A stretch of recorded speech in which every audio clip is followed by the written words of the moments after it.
गांव से इंसान भाग के शहर की ओर आता है, इसलिए ताकि ऐशो आराम, पैसे, गाड़ी, बंगला सब कुछ हासिल कर सके। क्यों? गांव में तो शाम के बाद निकलना मुश्किल है, कहीं आना जाना मुश्किल है, सुविधाएं कम हैं, लेकिन शायद इतनी भी कम नहीं है कि आप किसी पानी भरे गड्ढे में गिरे हों, मदद के लिए घंटों इंतजार कर रहे हों, जान बचाने की भीख मांग रहे हों और बचाने वाला कोई नहीं। वो टॉर्च जला रहा हो और बता रहा हो कि देखो मैं यहां हूं, कोई मेरी मदद करे, लेकिन मिली तो सिर्फ मौत। क्योंकि ये तो शहरों में होता है, बड़े बड़े शहरों में। ये मेट्रो, वो स्काई स्क्रैपर्स, मॉल्स और ना जाने क्या क्या। एक सच्चाई ये भी है कि वो बिल्डिंग किसी युवराज मेहता के मौत के ऊपर बनी हो। नमस्कार, आप देखना शुरू कर चुके हैं अरुंधति न्यूज़ और मैं हूं अभिजीत।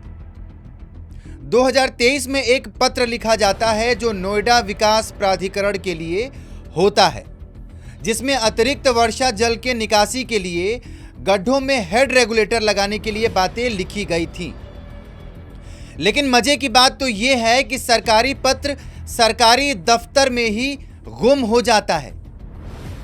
अगर उस लेटर पे अमल हुआ होता तो युवराज मेहता शायद आज जीवित रहते। सिंचाई विभाग ने बजट का भी प्रावधान रखा था। मतलब सिंचाई विभाग ने यह कहा था कि उसके पास बजट है, वो पैसा देना चाहता है, लेकिन उसके बाद भी इस पे कोई चर्चा नहीं हुई, क्योंकि आम लोग जिसके वोट से सरकार बनी है उसकी जिंदगी इतनी ही खास है कि वो घंटों तक एक ऐसे तालाब में डूबकर मरने से बचने की कोशिश करता रहा हो जो किसी ठेकेदार और कोर्ट कचहरी के चक्कर की वजह से डेथ पॉइंट बन गया। बात हो रही है नोएडा के एक सॉफ्टवेयर इंजीनियर की, जिसके ना जाने क्या क्या सपने होंगे, लेकिन अंत में हुआ क्या? गाड़ी का फिल्मी तरीके से नोएडा के एक एरिया में एक्सीडेंट हो जाता है और वो एक तालाब में जा गिरती है, जिस तालाब में पानी था, गहरा पानी, गंदा पानी, और तालाब के अंदर सरिया और कंक्रीट के पिलर्स थे। जानते हैं क्यों? क्योंकि वो गड्ढा खोदा गया था एक अपार्टमेंट के बेसमेंट के निर्माण के लिए। आधा अधूरा काम। अब आप सोचिए कि उसकी गहराई कितनी होगी। लोगों ने बताया कि उन्हें अंदाजा ही नहीं था कि ये इतना गहरा है, और वो एक तालाब बन गया, और उसमें पानी सिर्फ और सिर्फ बारिश की वजह से नहीं, बल्कि आसपास के सोसाइटी से निकलने वाला गंदा पानी था।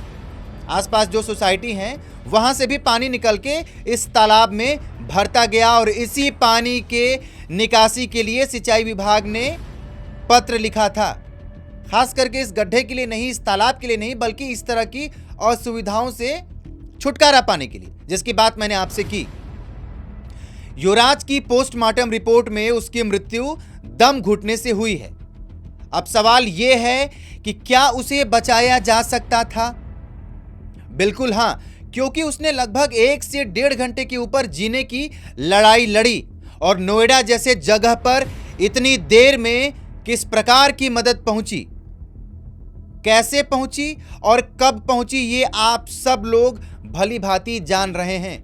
बड़ी बड़ी ब्रेकिंग न्यूज़ और बड़े बड़े न्यूज़ चैनल्स पे ये खबर चली है।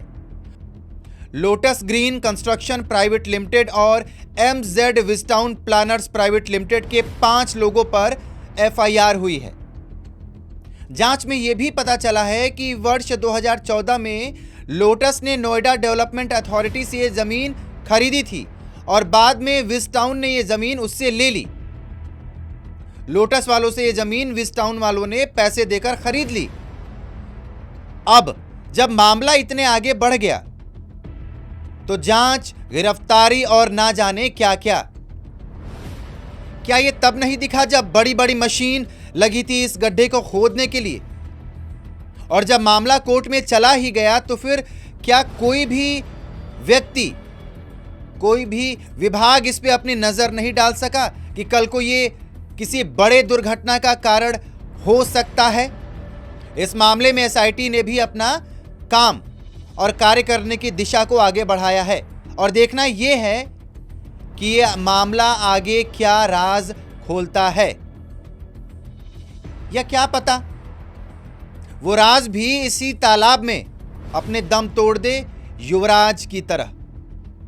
पोस्टमार्टम रिपोर्ट में किसी तरह के अल्कोहल कंजम्पशन की भी बात आ रही है, लेकिन क्या ये बोल के तमाम जिम्मेदार लोग अपने कंधे से उस मैल को साफ कर लेंगे? ऊपर से डीएम साहिबा की अलग कहानी चल रही है। आजकल तो अधिकारियों में होड़ है कि मैं ज्यादा लाइमलाइट में हूं या आप।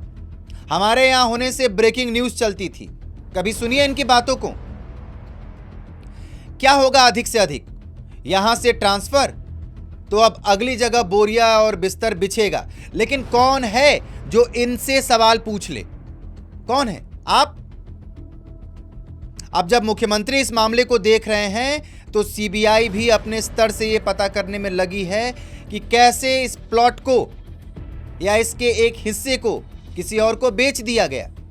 नोएडा प्राधिकरण से फाइल सीबीआई अपने साथ ले गई है। अब तो बहुत से नाम इस जद में आएंगे, कलई खुलने वाली है। अच्छा, एक बात और, बिल्डर ने यह बोला है कि उसने एनवीपी को पत्र लिखकर बताया था कि इस जगह को दुरुस्त करें, इसकी मरम्मत करें ताकि यहां कोई एक्सीडेंट ना हो सके। इन सरकारी लोगों की क्यों नहीं होनी चाहिए गिरफ्तारी? इन पर भी तो मुकदमा चलना चाहिए और एफआईआर होनी चाहिए गंभीर धाराओं में। सवाल आपसे है कि क्या आपके शहर में भी इस तरह की दिक्कतें हैं जो आगे चलकर किसी बड़ी दुर्घटना का कारण हो सकती हैं? तो हमें बताइए, हम आपकी आवाज वहां तक पहुंचाने की कोशिश करेंगे। खैर, अगर उस पत्र पे विचार किया गया होता, हेड रेगुलेटर लग गए होते और पानी का जमाव शायद नहीं हुआ होता, तो आज ये खबर नहीं होती। नमस्कार। और आपको हमारी दी हुई जानकारियां और खबर कुछ हद तक आपके दिल और दिमाग पर अपनी छाप छोड़ पाते हैं, तो आप हमारे YouTube चैनल को कृपया सब्सक्राइब कीजिए, बेल आइकन प्रेस करके कमेंट और शेयर करिए। आपके सुझाव हमेशा से आमंत्रित हैं। आपके दिए गए सुझाव पर अमल करके हम आपकी बातें उन लोगों तक पहुंचाने की कोशिश करेंगे जिनके कान तक आपकी आवाज़ हमारे माध्यम से पहुंचनी चाहिए। तब तक के लिए अपना खूब ख्याल रखिए। बहुत बहुत धन्यवाद।